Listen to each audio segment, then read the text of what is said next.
Дартты аныктоочу, дарылоочу ондогон жабдуулар Бишкекте уюштурулган көргөзмө жарманкеге коюлду. Сатып алууга ылайыктуусун издеп келген ишкерлер да аз эмес. Негизинен аябай жогорку деңгээлде уюшулуптур. Көптөгөн биз эл аралык выставкаларда жүргөнбүз. Ошо деңгээлде десек деп айтсак болот.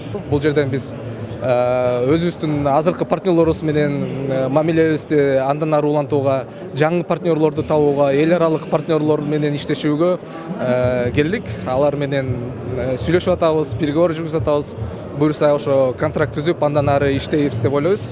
Бул менен баягы канчалык аппарат жакшы болсо, ошончолук аныктоосу тагыраак болот да. Ошол менен өзгөчөлүгү кандай десек, өзгөчөлүгү искусственный интеллект ушул аппараттарда биз чыгарган. Баары чет жердин жабдуулары дегенге болбойт. Жергиликтүү өндүрүштөгү товарлар да көргөзмөгө коюлду. Алардын бири Дастан ишканасына таандык медициналык центрифугалар. Именно вот по медицинской центрифуге. Медициналык центрифуга оорунун анализин чыгаруу үчүн керек. Биз 2022 жылы мындай жабдуулардын 47 миллион сомдук көлөмүн чыгардык. Өзбекстан, Казакстан жана Россияга экспорттоп жатабыз. Жергиликтүү рынокто да сатылууда. Өндүрүштү жакшыртууну колго алып жатабыз.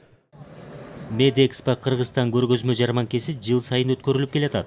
Быйыл катышуучулар кыйла көп. В этом году отличием является то, что... Жетимиште компаниянын медициналык жабдуулары менен дары-дармектери коюлду.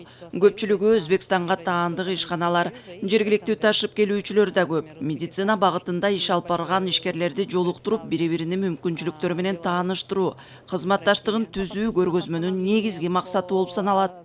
Көргөзмөгө катышкан саламаттык сактоо министри Кыргыз фармация ишканасы түзүлгөнүн, ал аркылуу дарылоо мекемелерин иретке келтирип, дары-дармектердин, медициналык буюмдардын баасы көзөмөлгө алынаарын билдирди. Өтүп жаткан көргөзмө 6 апрелге чейин уланат.